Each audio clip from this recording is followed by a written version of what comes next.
laptop.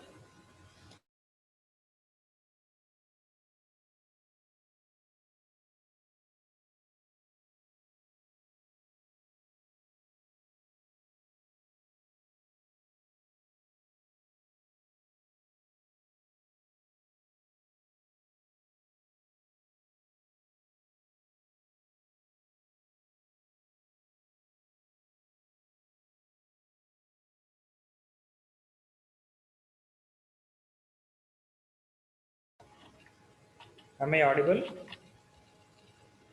Yes, sir. Sir.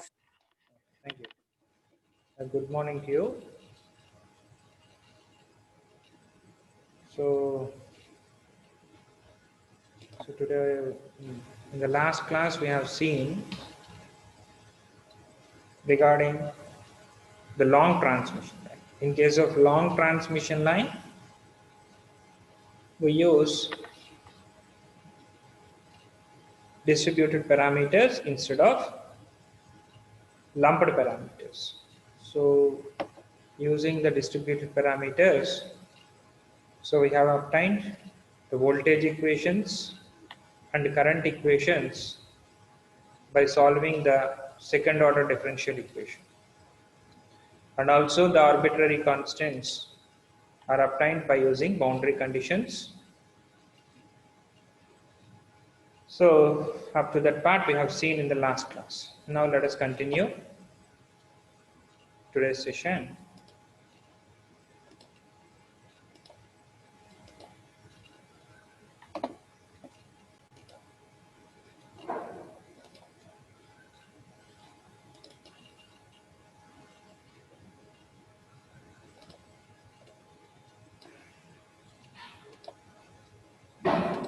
So in the long transmission line, so far electrically long transmission line means which is greater than 160 kilometers, and the parameters used are distributed parameters.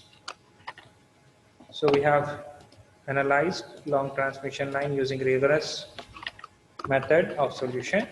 So taking the equations by considering a small portion of the transmission line, because this transmission is a long transmission line, so we have selected a small portion of this transmission line. It consists of, even though it is a small portion, it consists of resistance, inductance, and also conductance value, susceptance value. These two are shunt branches and series branches. Okay. So this is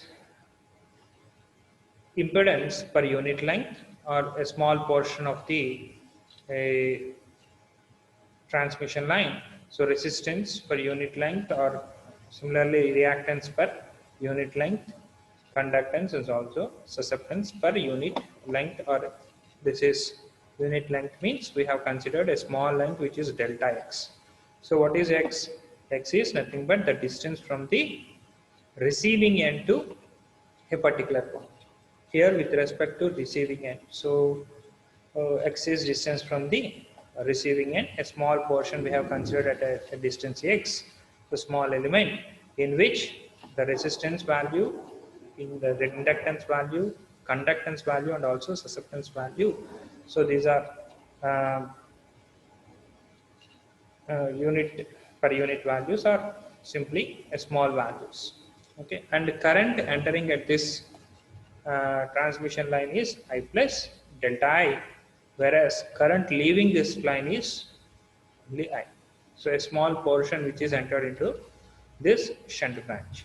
Similarly, voltage, if we observe, if we consider a voltage at this point which is V, so after delta x distance from the x plus delta x distance, the voltage is going to be V plus delta V. So small drop in voltage.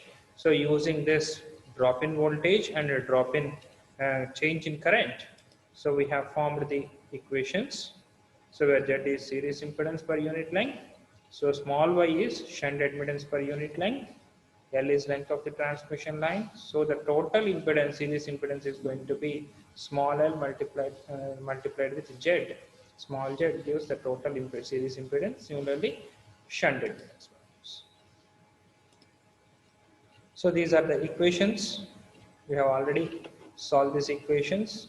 So using Ohm's law, so we have written the change in voltage is equal to current I plus delta I into Z delta X. So that is using Ohm's law. So we have obtained this by neglecting delta I into delta X value, which is very low. That's why. So neglecting that, so we can frame an equation: change in voltage by change in X, which is equal to small portion of the small length of the transmission line, which is equal to I into Z. That as delta X tends to 0, so we can write that to dV by dx, which is equal to Iz. Okay, so like that, the second equation using the same Ohm's law. Ohm's law, we can find out. So di by dx is equal to d1. Using these two equations, again differentiating the first equation and substituting the second equation in first equation, and you will get a second order differential equation: d square v by dx square minus zy into v equal to 0. Now, so solution for this, so we have to find out the complementary function and particular integral. So once we calculate, so you will get a general solution for this, which is equal to an arbitrary v constant into e to the power of root small yz into x plus b e to the power of minus yz into x. So this is the voltage equation we have obtained. So a and b are arbitrary constant. Those values can be determined by using boundary conditions. Here one more assumption what we have assumed is Zc, which is equal to under square root of small z by small y. So okay, so which is assumed. Similarly, gamma is equal to under square root of yz, which is equal to alpha plus beta. Here z value, z is a small impedance for the small portion of transmission line. So it consists of resistance and also reactance value. So similarly here y is also a complex number.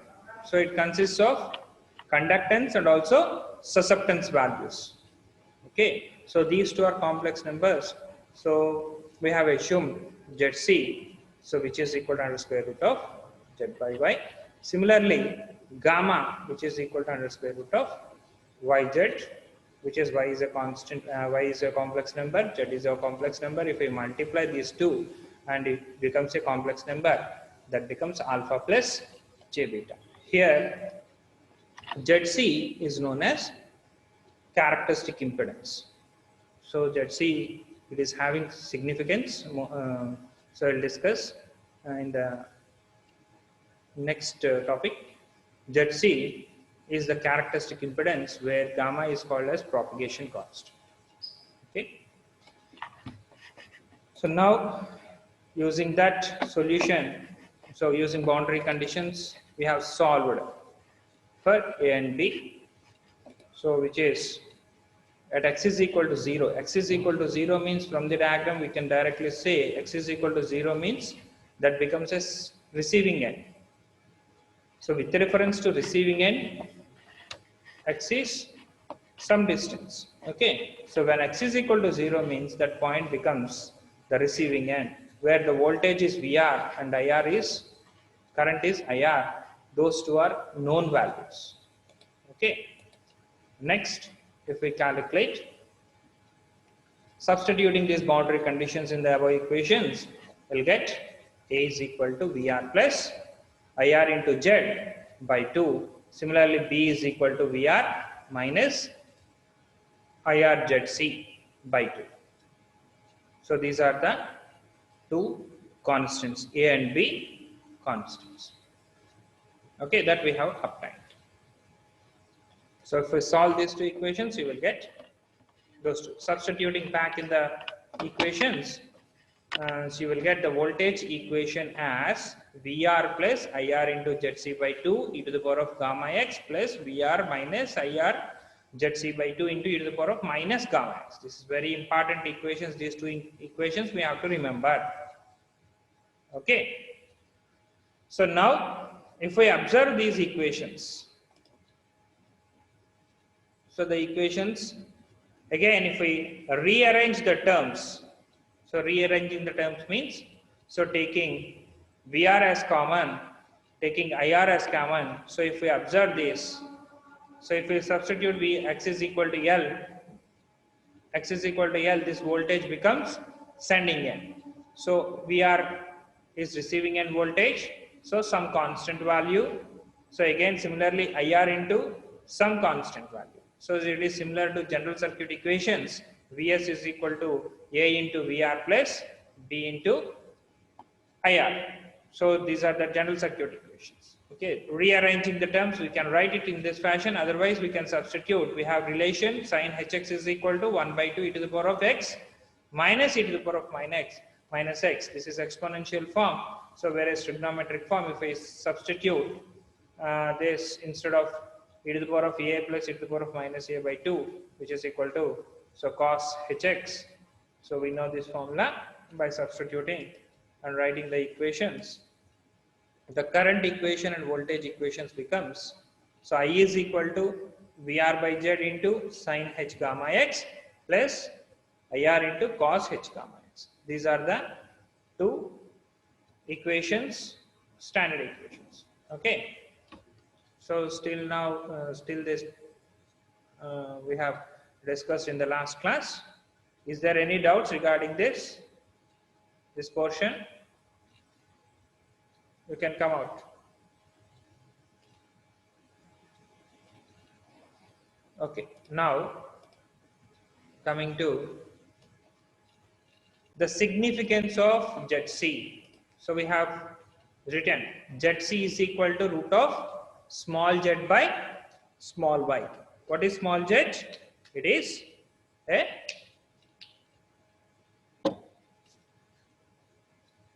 complex number. So series impedance of the transmission line, small portion of the transmission line. Similarly, gamma is, this is ZC is called as characteristic impedance. And whereas gamma is called as propagation constant. And gamma, it is under square root of z into y, small z into small y. Okay. So this is ZC value characteristic impedance, which is equal to under square root of z by y, which is equals to, where small r is resistance of the transmission resistance of the transmission line in a particular resistance of the small transmission line, that is small portion of transmission. Similarly, G is conductance of the small portion of transmission line. Similarly, L is inductance in the small portion of the transmission. Whereas C is also capacitance in the small portion of the same transmission line. So it is a complex number, R by R plus J omega L by G plus J omega C. Okay, this we have to remember. This is also an important formula, ZC, characteristic impedance. Now, for a lossless line means where the resistance is equal to 0 and also the conductance is equal to 0, the impedance, the characteristic impedance, which becomes root L by C, under square root of L by C. For a lossless line, it is an ideal transmission line. In case of ideal transmission line, only inductance and capacitance are present. There is no question of resistance. There is no voltage drop. So output is 100%. Output by input, the efficiency is 100%. Okay. So for a lossless line, so R value is equal to 0 and G value is also equal to 0. This is possible when, so this is indicates that L value is a constant value. L is equal to 2 pi into 2 into 10 to the power of minus 7 ln D by R dash. We have already calculated for a transmission system.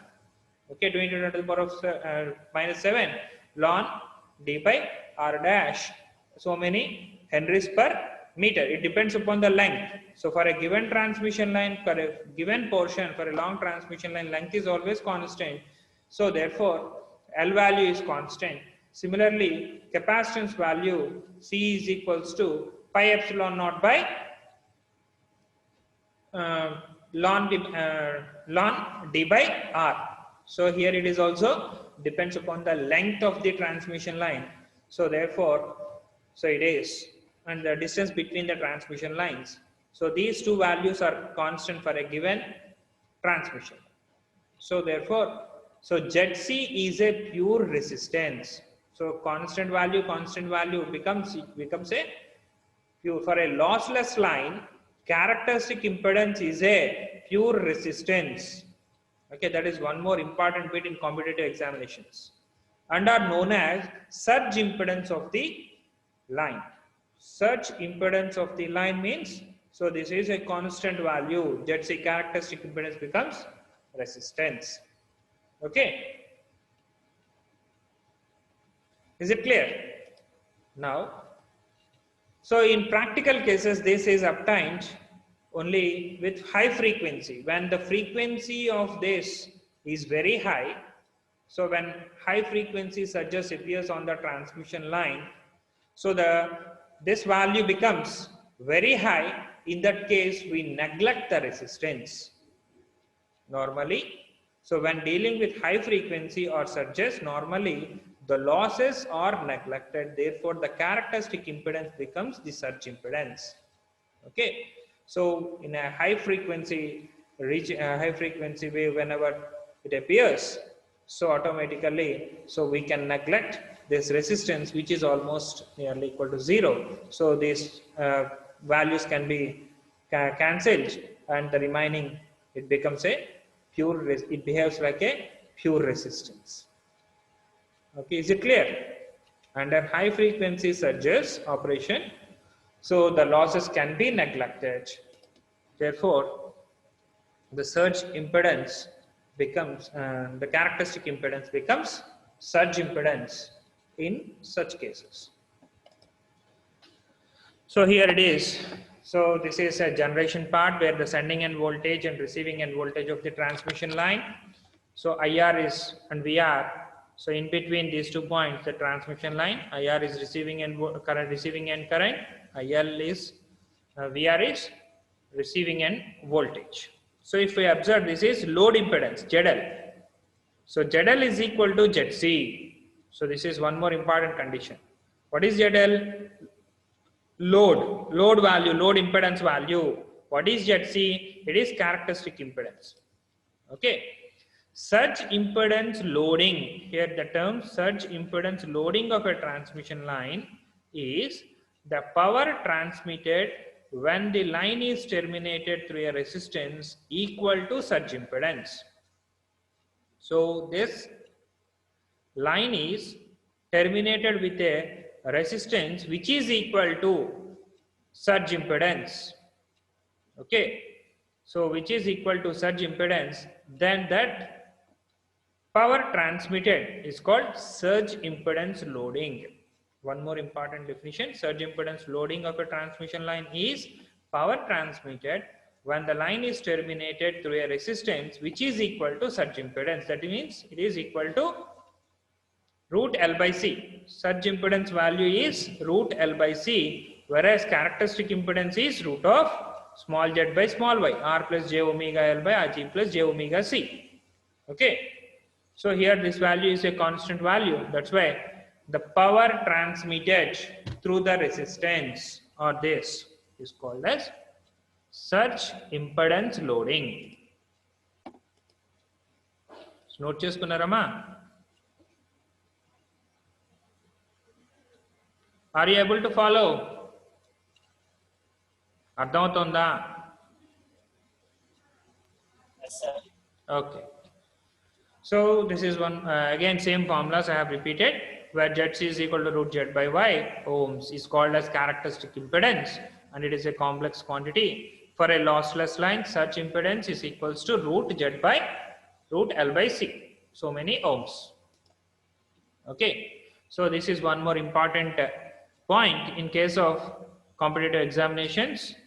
A line terminated in its characteristic impedance is called flat line or infinite line. So if the transmission line in the same case, previous case ZL is equal to ZC, that is called as flat line, or it is called as infinite line. So infinite line means here the latter term arises from the fact that a line of infinite length cannot have a reflected voltage wave. So we'll discuss later this is. So if the line is terminated with characteristic impedance, so that means if ZL is equal to load of the transmission line, ZL value, if it is terminated with a load impedance ZL, which is equal to characteristic impedance ZC, so that transmission line is called as flat line or infinite line. So వీటి మీద ఒక compulsory surge impedance loading, flat transmission line. So వీటి మీద compulsory for a surge impedance for a overhead lines, surge impedance for underground cables. ఈ 5 bits లో compulsory ఒక bit మీ competitive exams లో, most of the competitive exams లో ఉంటుంది.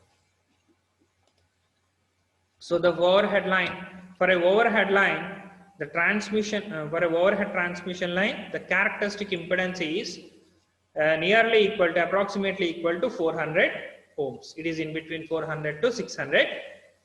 So it is roughly 400 ohms. And also the characteristic impedance in case of underground cables, that is around 40 to 60 ohms, in between 40 to 60 ohms. These are the important bits. So underground cables, its value is 40 ohms. Why it is less when compared to overhead lines? Because in case of underground cables, the capacitance value is very high when compared to this. Therefore, so the value becomes 40. Just a minute.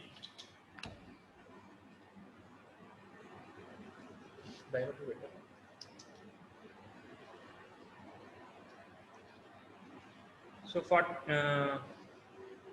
the characteristic impedance in case of overhead lines 400, underground cables it is 4. Now, and also the phase angle. So if it is Z by Y, it is a complex number. So root of Z by Y. So ZC is a complex number. So characteristic impedance is a complex number. So it can be written either in rectangular form or in polar form. Directly, the angle gives the phase angle of characteristic impedance of a transmission line is usually become between 0 to minus 15 degrees. So this is also important one. So in case of transmission line, the phase angle of characteristic impedance is 0 to 15 degrees. Now, so still now we have seen the characteristic impedance of the transmission line, characteristic impedance of overhead line, underground cables, and what is surge impedance loading. So this is about ZC. Now we have to discuss about propagation constant. Propagation constant means gamma. So gamma can be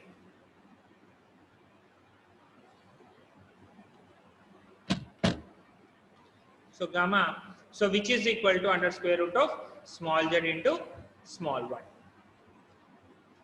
So it is also a complex number.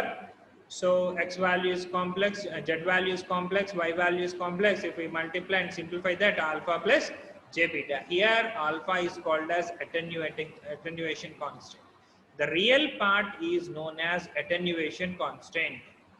So whereas this beta is quadrature component, or so this is phase angle component. This is magnitude component, and it gives the phase angle component, phase angle constant, and it is measured in radians per unit length. So alpha and beta. So this is attenuation constant, where this contributes phase angle. Otherwise, it is a quadrature component. Now, so we have already derived this equation. What is this? V is equal to VR plus, so constant A value. So up to this, it is capital A. So up to this, it is capital B e to the power of gamma x. Okay. So we have already derived the same in the previous class. So here it is. V is equal to VR plus IRZC by 2 e to the power of gamma x plus VR minus IRZC by 2 e to the power of minus gamma x. So this is voltage. So voltage equation. So what we have derived earlier. 254 or 254. ఒకసారి చెప్తే చాలు ఎక్కువసార్లు చెప్పక్కర్లేను ఎవరు ఒక్కడ చదవడం ఎవరు పట్టించుకోడు మమ్మల్ని అసలు స్టాఫ్ని కూడా అసలు లెక్క ఈయనంటే గసగస వణికిపోతారు ఎవరిని ఏమండవు దగ్గర ఇక్కడ బొట్టెట్టేస్తాడు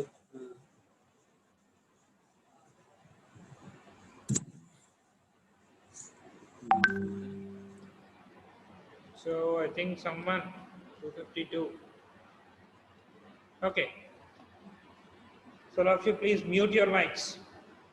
So V is equal to VR plus IR into X ZC by 2 into e to the power of gamma x. Okay. So here this voltage waveform we have already derived this. So if we observe, so instead of gamma we have substituted alpha plus j beta. Okay. Here it is also, we have substituted gamma is equal to alpha plus j beta.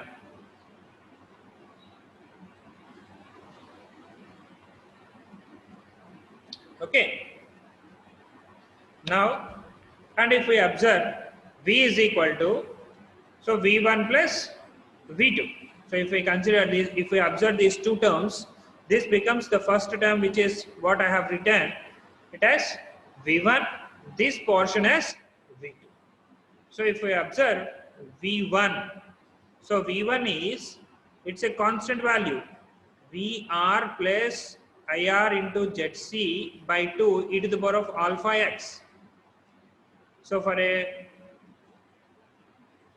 so if we take the magnitude value, V1 magnitude, it contributes, this portion contributes the magnitude of this equation. So V is equal to, generally for a complex number we can written in polar form r theta form.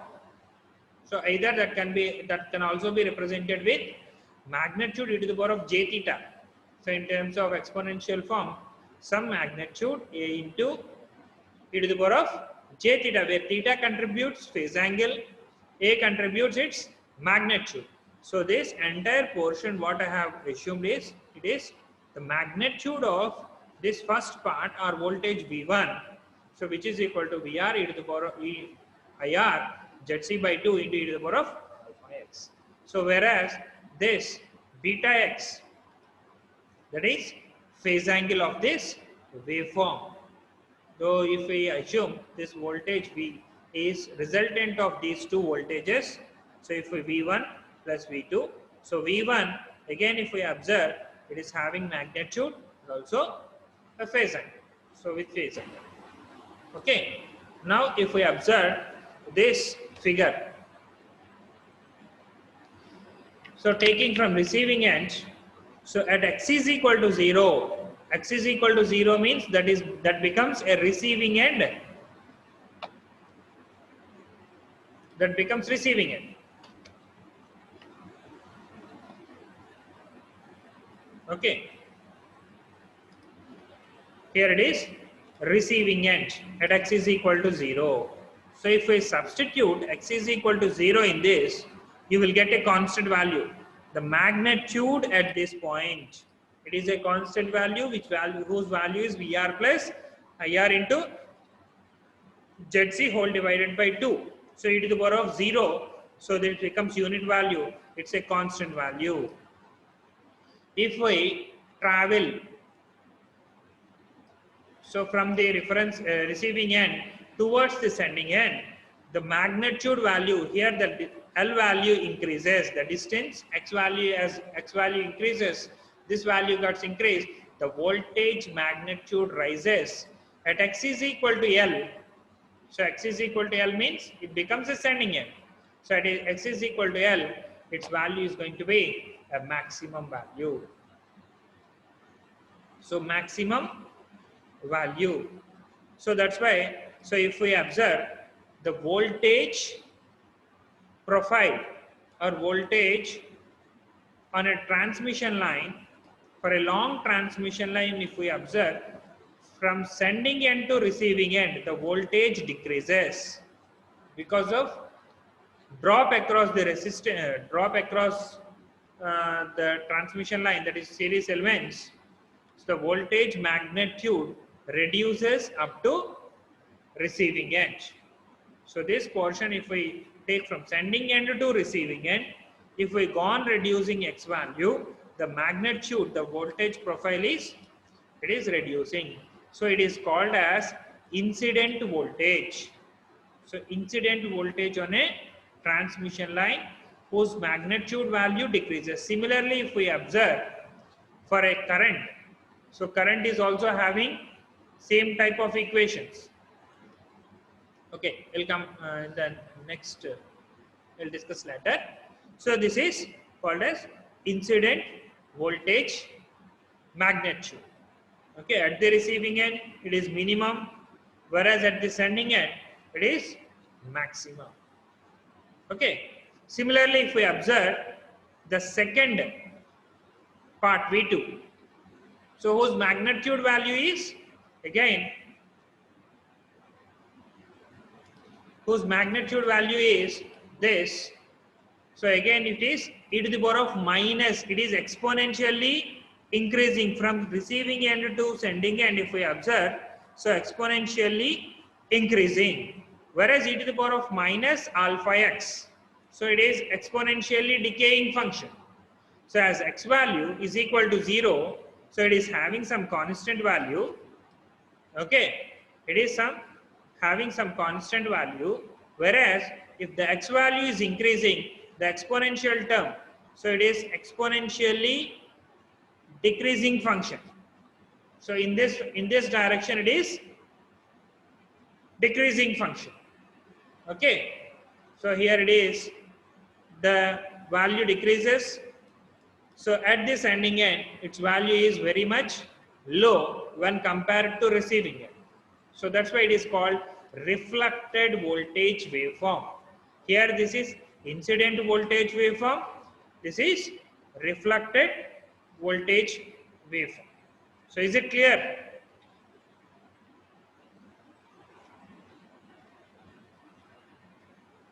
అర్థమవుతుందా? లేకపోతే మీరు ఏదో కబుర్లు చెప్పుకుంటున్నారా?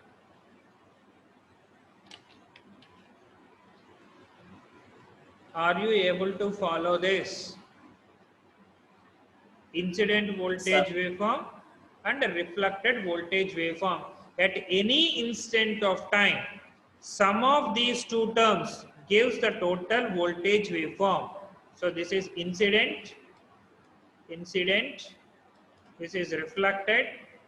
So incident voltage waveform, incident voltage wave plus reflected voltage wave, the net voltage on the transmission line at any instant of time is a combination of these two, sum of these two. Okay, so that is the voltage on a transmission line. Similarly, even though if we observe the current waveform, so current waveform,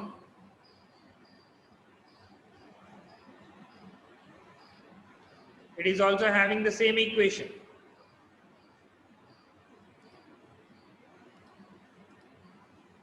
So it is also having the same equation. So I is equal to 1 by ZC into VR plus IR ZC by 2 e to the power of R theta, gamma x minus VR minus IR ZC by 2 into e to the power of minus gamma x. Again, if we substitute e to the power of alpha plus J beta, so instead of gamma, so you will have some magnitude part. Okay, so just multiply this one.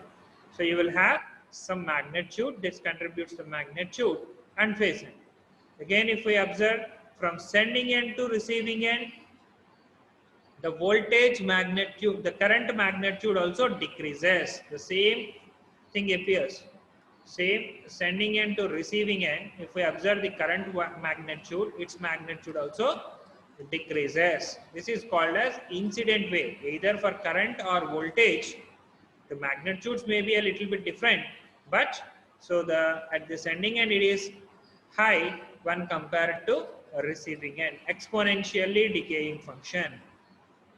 So even though it is positive from with respect to receiving end, it is exponentially increasing function. Because of this term, so the reflected wave exponentially decreasing function. So this is reflected wave. So whereas the previous one is incident wave. Current and voltage in a long transmission line, at each and every point it is having shunt elements. Because of this shunt elements, the current is divided. Again, the remaining current is flowing to the transmission line. Again, a portion of the current is divided in the shunt element, so that finally you will get a receiving end current where it is always less than sending end current. Similarly, voltage also. Voltage, series voltages, some drop across these series elements. So the net voltage sum of these directly gives receiving end voltage plus drops gives sending end voltage. It is always high when compared to receiving end voltage. Okay, is it clear? So that is about incident voltage, incident wave and reflected wave, and also the propagation constant. Therefore, alpha is called as attenuation constant. Alpha is called as attenuation constant. And if we observe the same thing, so if we observe this, so previously I have used one term, that is infinite line or a flat transmission line, where the reflected voltage becomes, reflected waveform becomes zero. So reflected voltage becomes zero means, here it is. If we observe this term, so when this is load, transmission line, receiving end. Okay, so receiving end voltage is VR. If we know this receiving end voltage VR, and impedance which is equal to characteristic impedance, load impedance is equal to characteristic impedance in that case. Okay, here current passing through this IR becomes, IR is equal to VR by ZC, since ZC is equal to ZL. Okay, so VR by ZC. If we substitute instead of ZC, so if we substitute VR by, otherwise if we substitute IR is equal to VR by ZC, in this ZC gets cancelled, VR minus VR is equal to 0, the entire term becomes 0, indicates that V2 is equal to 0, so that implies there is no reflected wave.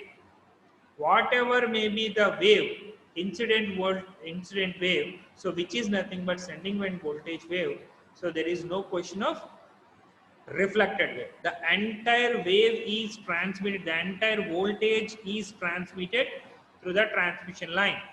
Okay, so here there is no question of, generally most of the cases at these junctions, a part of the wave is reflected back and a part of the wave is refracted.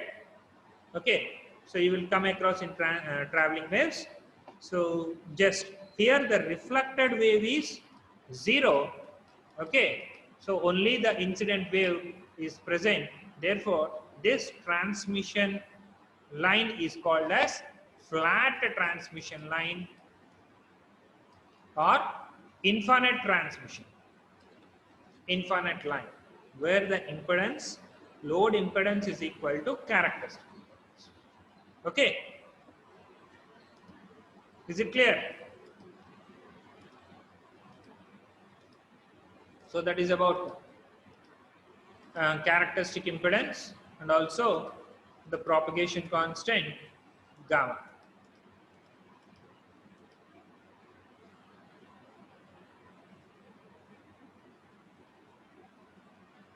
Okay, any doubts regarding this? Just the first term in the above expression is called the incident voltage wave as it increases as x is increased. X is increased means so from receiving end to sending end. Since we are taking receiving end as the reference, and as x increases, the value of voltage increases. That means the voltage wave decreases in magnitude as it travels from sending end towards the receiving end. So what we have discussed now. Okay, that is why the part of the voltage in the above expression is called as incident voltage. So that's why the term is called as V1 is called as incident voltage. Similar reason for the second part of the wave, it is called as reflected voltage. Okay. Now, at any point along the transmission line, the voltage is sum of two components, sum of incident voltage and reflected voltage. Okay. So I'll give you one example. Try to solve this problem. Note down this problem. Based on the voltage and current equations, what we have derived. So a single circuit, 3-phase, 50 hertz transmission line having parameters R is equal to 0.2 ohms, L is equal to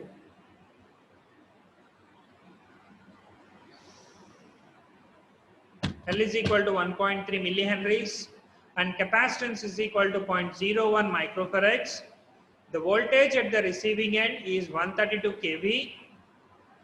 If the line is opened at the receiving end, see here, if the line is opened at the receiving end, find the RMS values of voltage and phase angle of the following.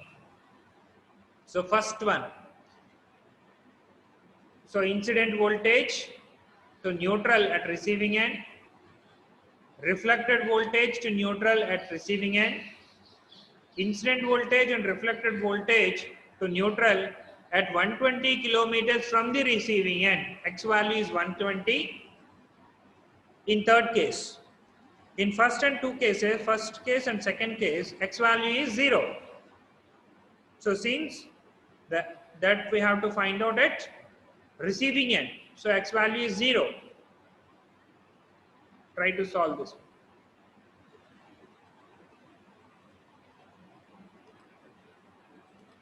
Note చేసుకుంటున్నారా?